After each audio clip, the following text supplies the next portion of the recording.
CEAP, Centro Espírita Altivo Panfiro. Uma casa de amor. Bom dia aos nossos ouvintes, que Jesus abençoe a nossa manhã de estudos.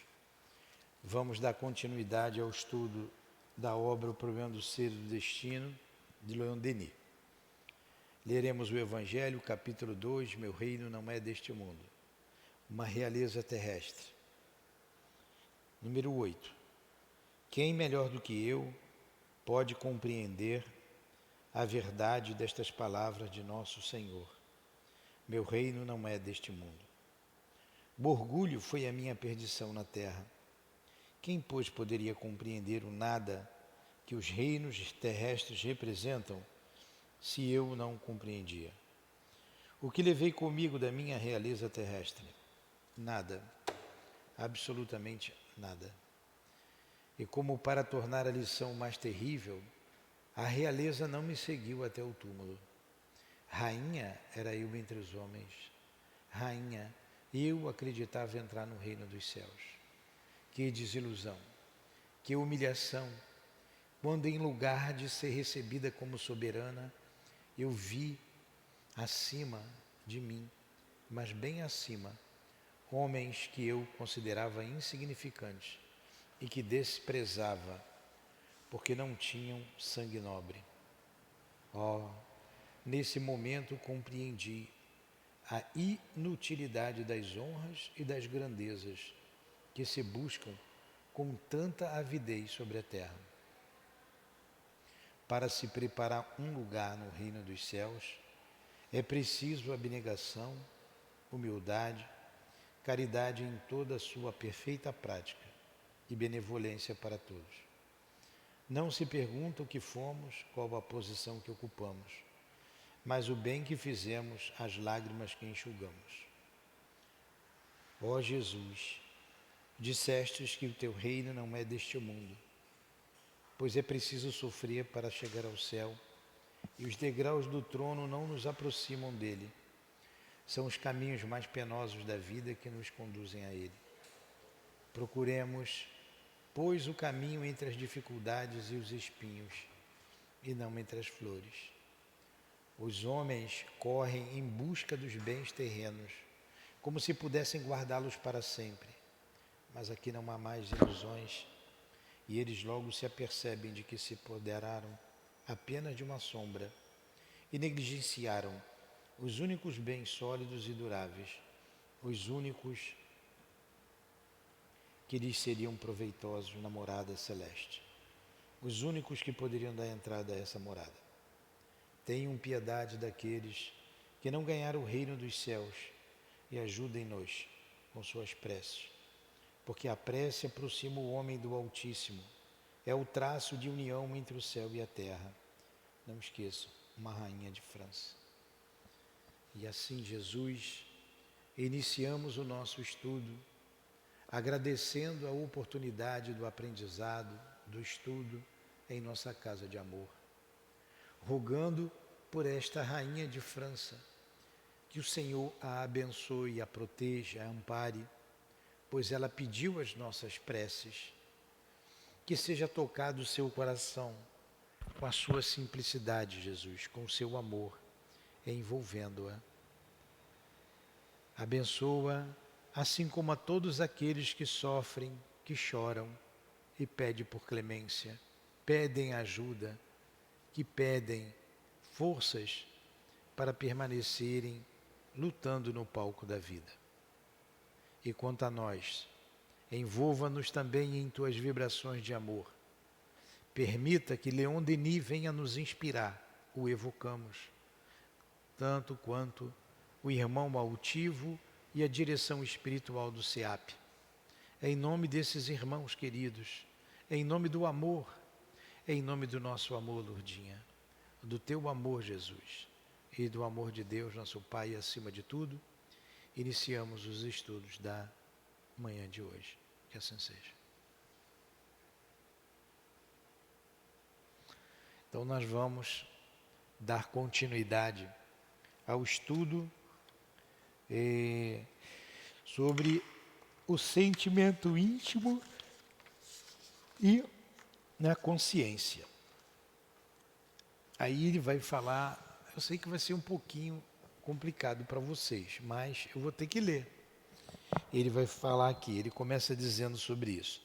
Depois de Meyers, eu acho que é assim que se fala, Meyers ou Myers, eu não sei ler, que Frederic Meyers foi um pesquisador da mediunidade.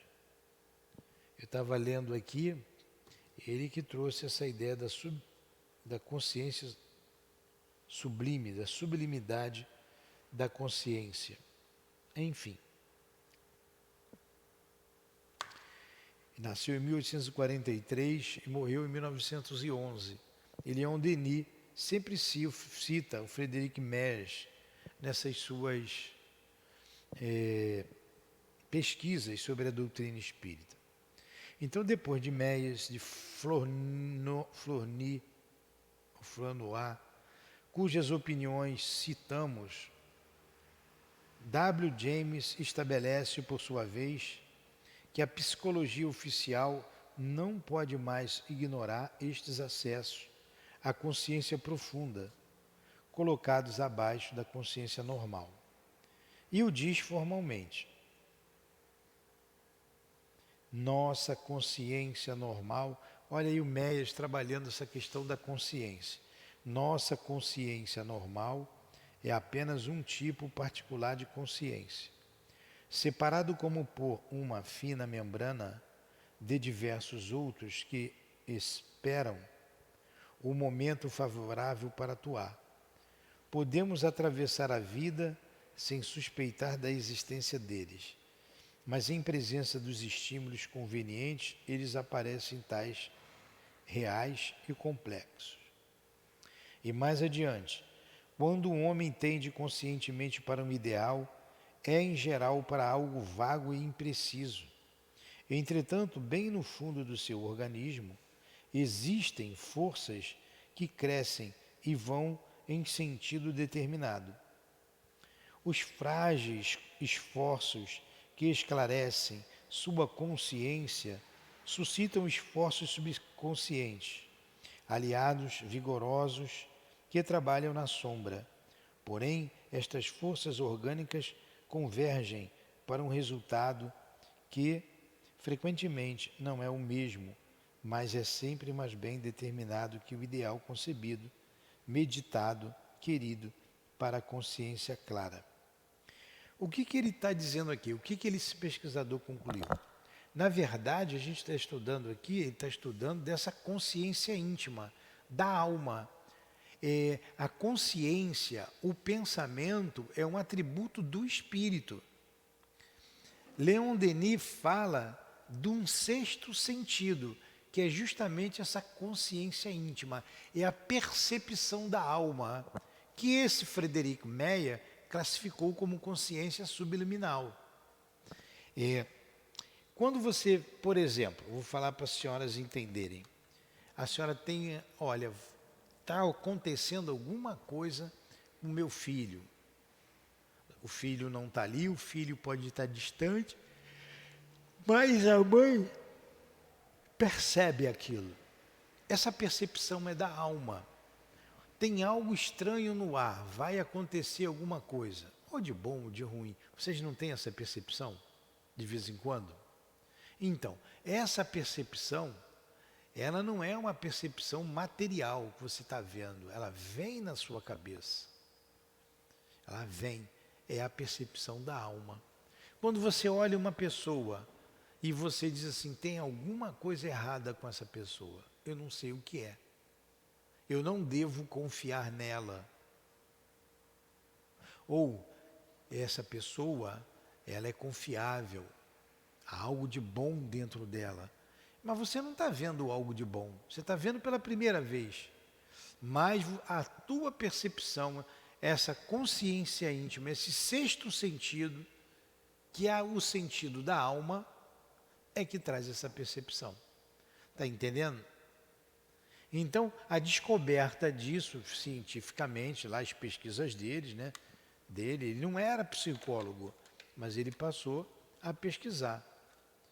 E hoje a psicologia estuda Friedrich Merz. Tudo isto o confirma. A causa inicial, o princípio da sensação, não se encontra no corpo, mas na alma. Essa sensação, o corpo tem os 5 sentidos. Está entendendo? Tato, visão, audição, olfato e paladar. É assim que você sente. Ó, eu estou pegando aqui, estou na mesa. Sentido, o tato. A visão, eu estou vendo, vocês todos estamos nos vendo. Agora, aquilo que eu não vejo, que eu não percebo pelos 5 sentidos, eu percebo pela alma, os exemplos que a gente acabou de dar. Entenderam? É o 6º sentido, o sentido da alma. Os 5 são os sentidos do corpo. Os sentidos físicos são somente a manifestação exterior e grosseira, o prolongamento na superfície do ser, dos sentidos íntimos e ocultos. O Chicago Drone, de dezembro de 1905, relata um caso extraordinário de manifestação do 6º sentido. Trata-se de uma jovem de 16 anos, cega, surda e muda, desde a idade dos 6 anos, e em quem se desenvolveu, desde aquela época, uma faculdade nova. Então ele vai dar um exemplo aqui de um 6º sentido. Uma jovem que era de 17 anos, cega, surda e muda. Vamos lá. O nome dela é Ella Hopkins. Pertence a uma boa família de Utica, Nova York. Há 3 anos foi colocada pelos pais em uma instituição nova-iorquina, destinada à instrução dos surdos mudos. Como as outras crianças daquela casa, ensinaram-lhe a ler, a ouvir e a exprimir-se através de sinais. Ela não só se apropriou rapidamente daquela linguagem, mas também consegue perceber o que se passa em torno dela, tão facilmente como se dispusesse dos sentidos normais. Sabe quem entra, quem sai, se é uma pessoa conhecida ou estranha, acompanha e entende a conversa que se tem em voz baixa. No cômodo em que se encontra e se o pedirem, ela a reproduz fielmente por escrito. Não se trata de uma leitura direta do pensamento, pois a moça só compreende o pensamento das pessoas presentes, quando estas lhe dão uma expressão vocal. Entenderam esse exemplo? Ó, a menina era surda, cega e muda. Aprendeu o braille, né? Aprendeu a ler, aprendeu a escrever. Só que ela percebia a conversa das pessoas. E ela era capaz de dizer o que as pessoas estavam conversando. Ela escrevia o que as pessoas estavam conversando. Como é que ela sabia daquilo se ela era surda? Se ela era cega? A percepção da alma, o 6º sentido. Entenderam isso? Entendeu, Lourdes? Ou está difícil? Está entendendo, Lourdes? Tá.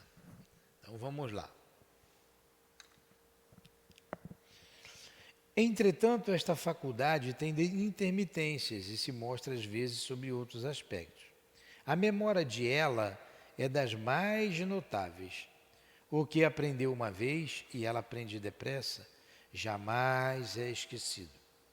Sentada diante de uma máquina, de sua máquina de escrever, olhos fixos como se enxergasse, com intenso interesse nas teclas da máquina, das quais se serve com extrema precisão, aparenta ser uma jovem inteligente, em plena posse de suas faculdades normais.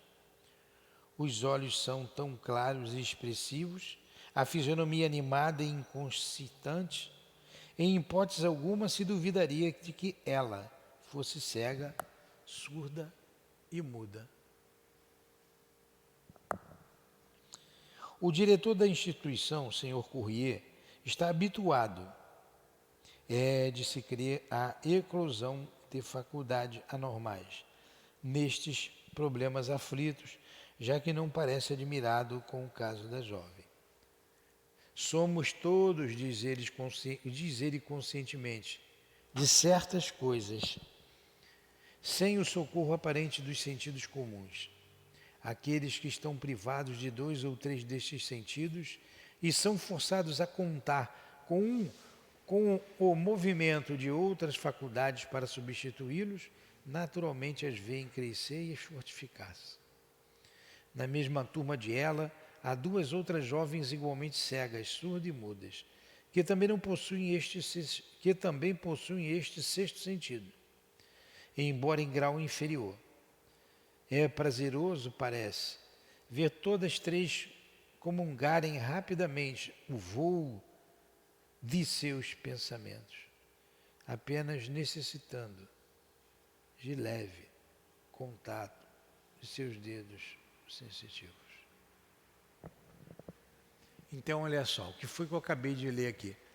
Que o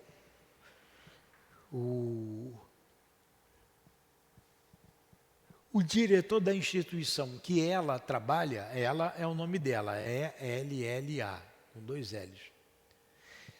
Percebe isso nela, vê nela, admira essa percepção que ela tinha. E lá tinha umas 2 pessoas, cegas, surdas e mudas, que também tinham esse sexto sentido desenvolvido, num grau menor do que de ela.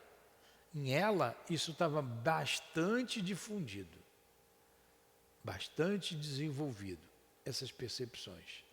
Nos outros 2 seres, nos outros 2 ainda não. Entenderam isso? Entendeu? Está difícil?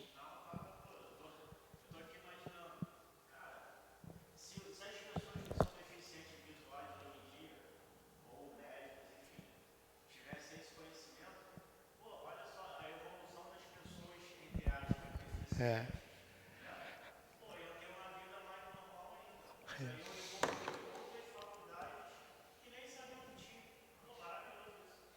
Agora você vê, é cega, mas enxerga mais do que a gente. Percebe mais do que a gente. Por causa do desenvolvimento desse sentido. Né? É.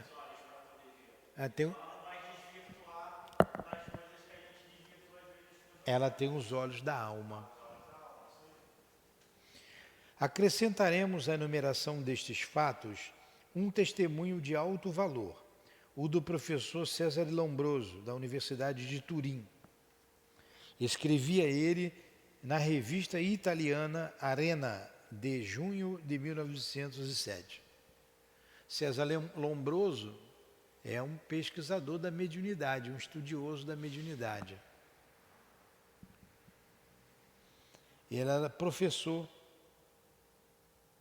Ele desenvolveu uma teoria lá.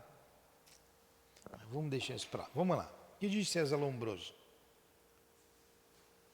César Lombroso, Ernesto Bozano, são autores clássicos, pesquisadores da mediunidade. Em 1891, em minha prática médica, enfrentei um dos fenômenos mais curiosos que já tinham sido apresentados a mim.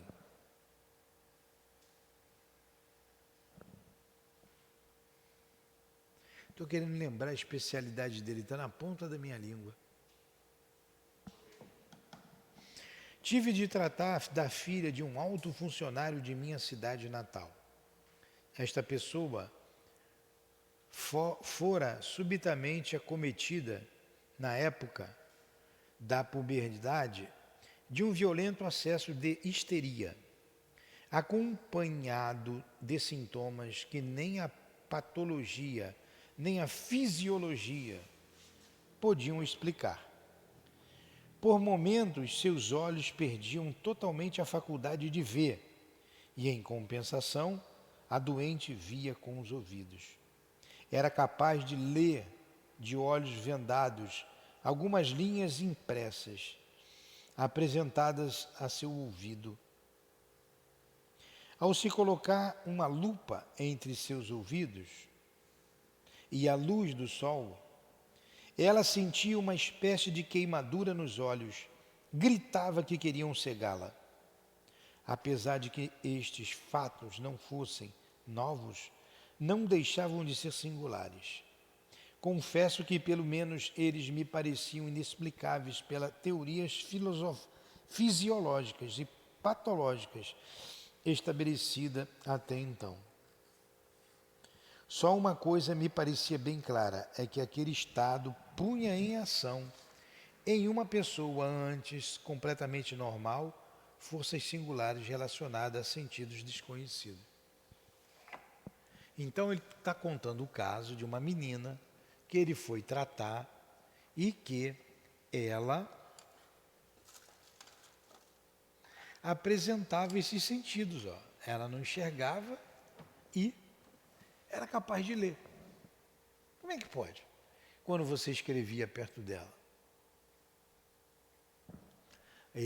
A fisiologia, quer dizer, estudo do corpo humano, e não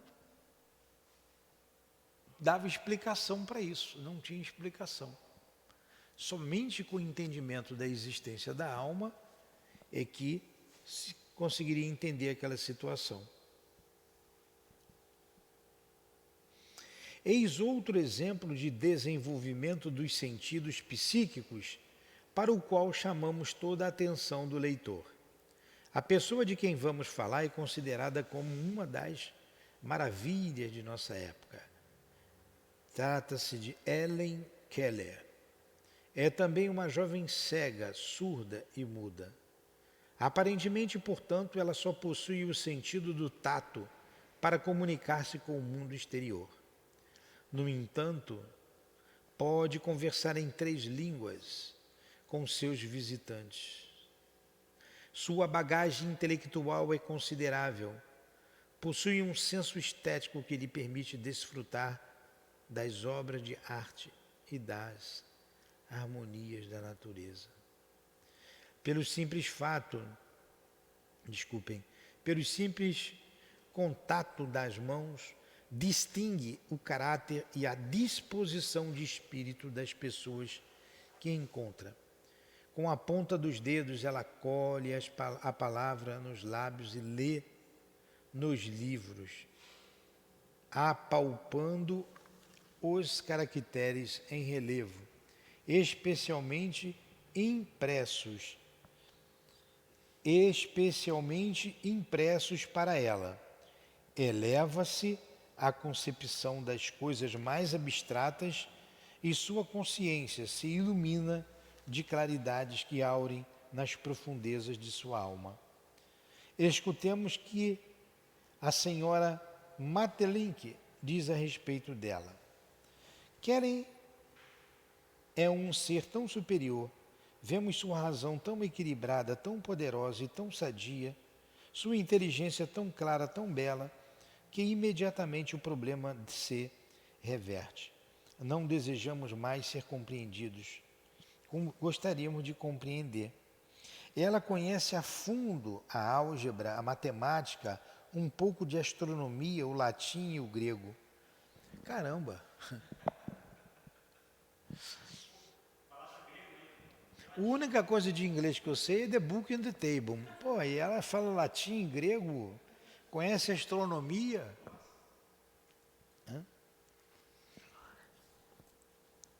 Olha o que ele falou, é porque com a ponta dos dedos ela colhe a palavra nos lábios e lê nos livros,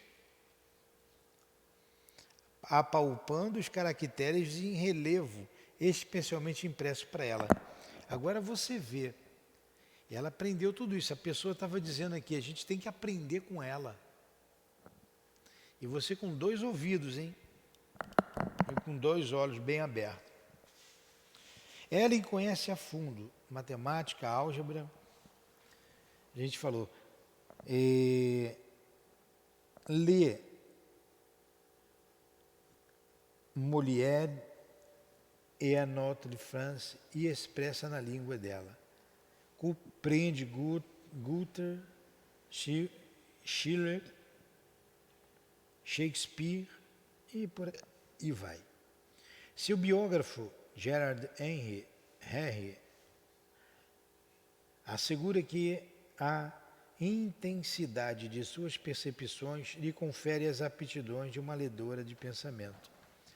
Olha, o que eu estou lendo aqui? A menina não enxerga, não escuta e não vê, mas entende tudo isso de matemática, anatomia, fala grego, fala francês, fala latim, grego, conhece bem a fundo a matemática, a astronomia, a álgebra. Então, ela tem um sexto sentido, a percepção dela é muito grande, a percepção da alma. Todos nós temos essa percepção. Num grau maior ou menor, todos nós já possuímos.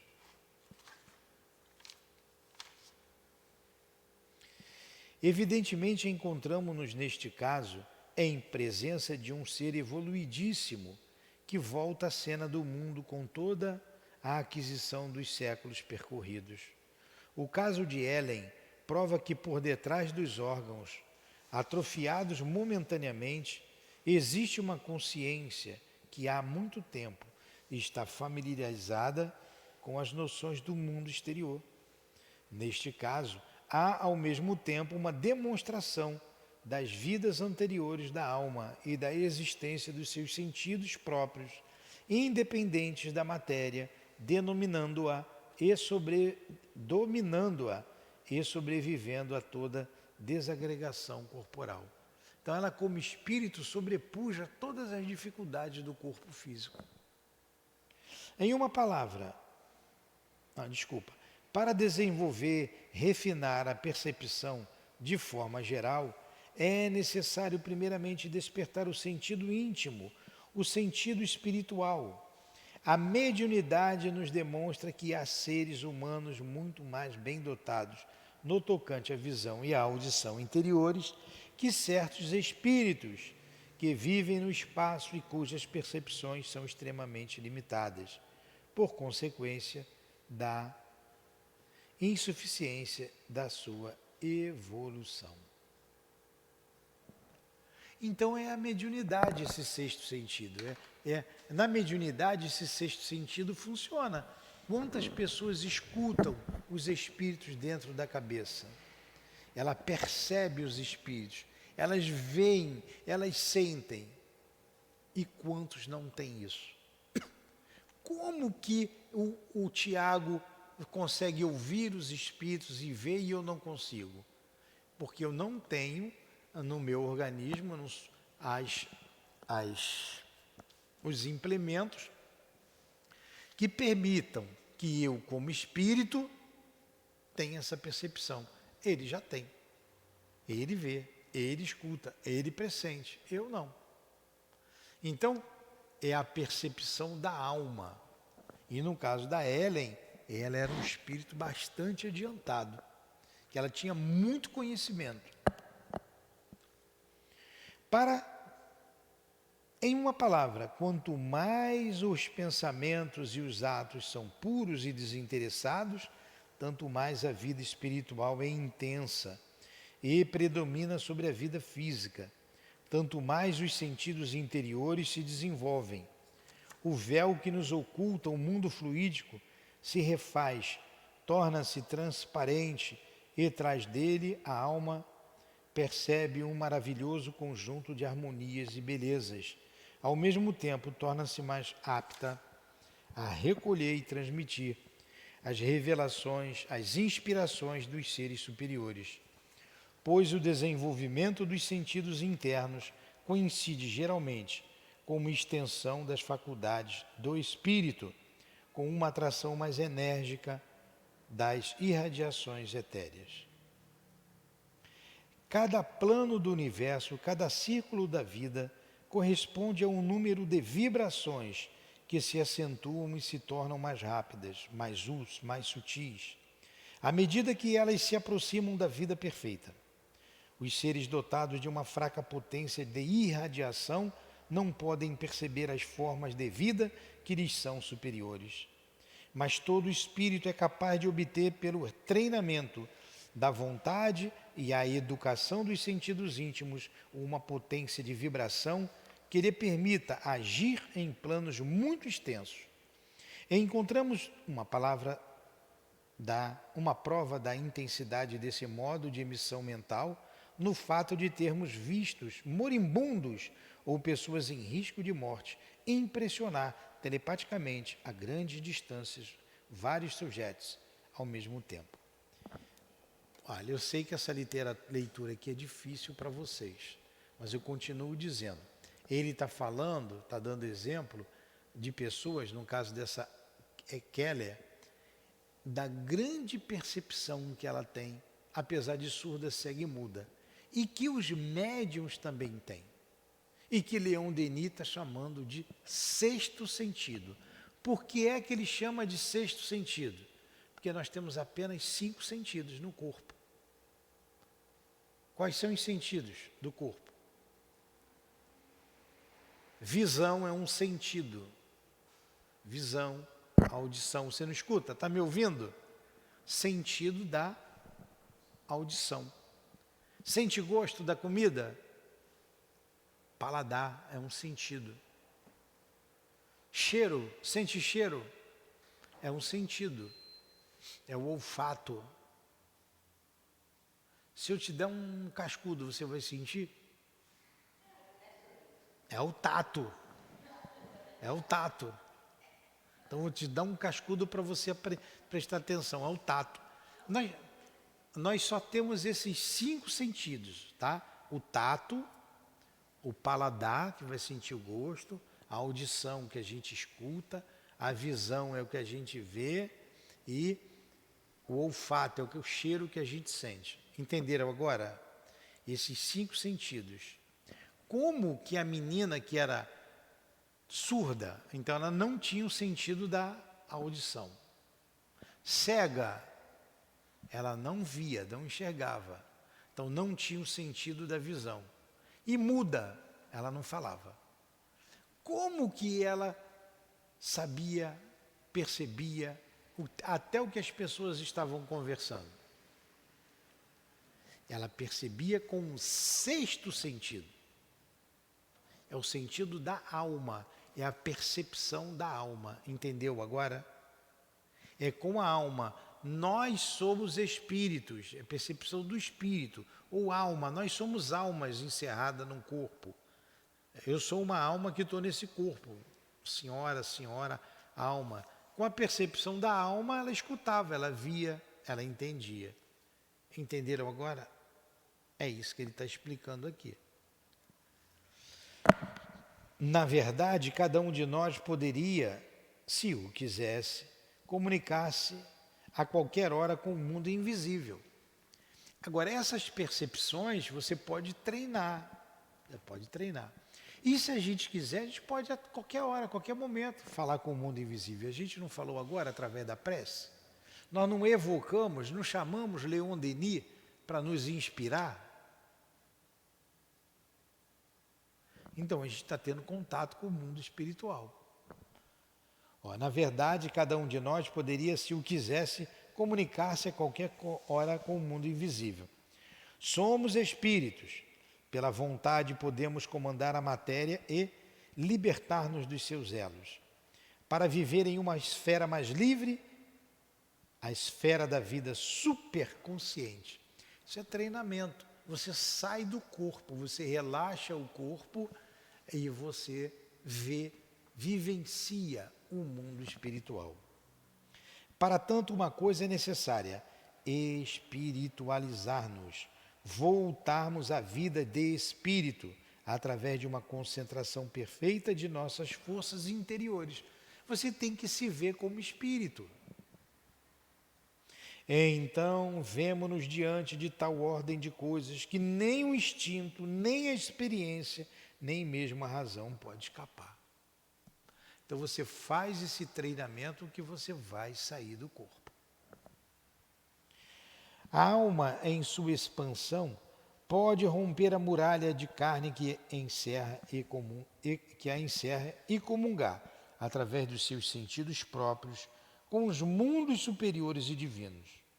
Foi o que puderam fazer os videntes e os verdadeiros santos, os grandes místicos e de todos os tempos, de todas as religiões.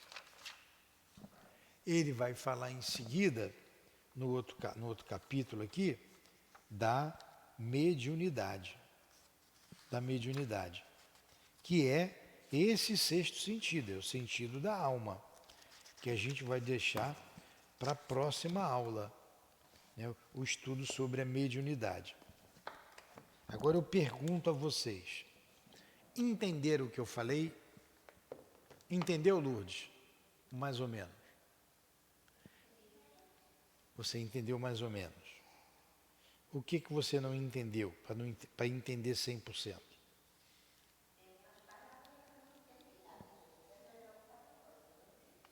É porque essa leitura é difícil, né? Vou explicar de novo. Você entendeu, né?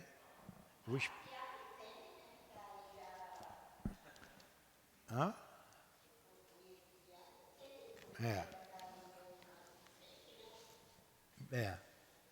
Então vamos lá. Nós não somos espíritos que estamos num corpo? Quando a senhora morrer, vai morrer o quê? O corpo. O corpo físico morre. E o que sobra? O espírito. E você vai para algum lugar, certo? Quando você nasce, você está no mundo espiritual, sem corpo, e você vai se ligar a um corpo. Foi o que aconteceu com a gente. Nós estamos num corpo. E olha que eu estou dizendo, nós estamos no corpo. Eu não estou dizendo que meu corpo tem um espírito, eu estou dizendo que o espírito usa o corpo. Tá? E embora eu esteja num corpo físico, eu sou espírito. E como espírito eu percebo o mundo exterior. Essa percepção do mundo exterior, do mundo invisível, se chama sexto sentido. Então, eu espírito, aí teve aqui alguns casos de pessoas que não tinham esses sentidos físicos e percebia o mundo exterior.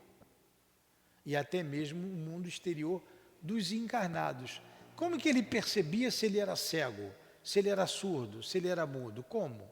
Através da alma, da percepção da alma. É isso que ele está dizendo aqui. Entenderam agora? Então vamos rezar, vamos agradecer a Jesus, a Leon Denis, aos espíritos guias aqui presentes pela aula de hoje. Muito obrigado por estes estudos, fortaleça-nos, ampara-nos, proteja-nos e ajuda-nos a termos um resto de dia em paz e em segurança. Abençoe e proteja a nossa casa de amor, o SEAP, e despeça-nos. Em teu nome, Jesus, em nome de Deus acima de tudo. Mas que seja também em nome de Leon Denis, de Allan Kardec, dos espíritos guias aqui presentes, em nome da direção espiritual do SEAP, em nome do amor, do nosso amor, Lourdinha, encerramos então os estudos da manhã de hoje. É em torno do livro Problema do Ser, Destino da Dor. É assim que seja.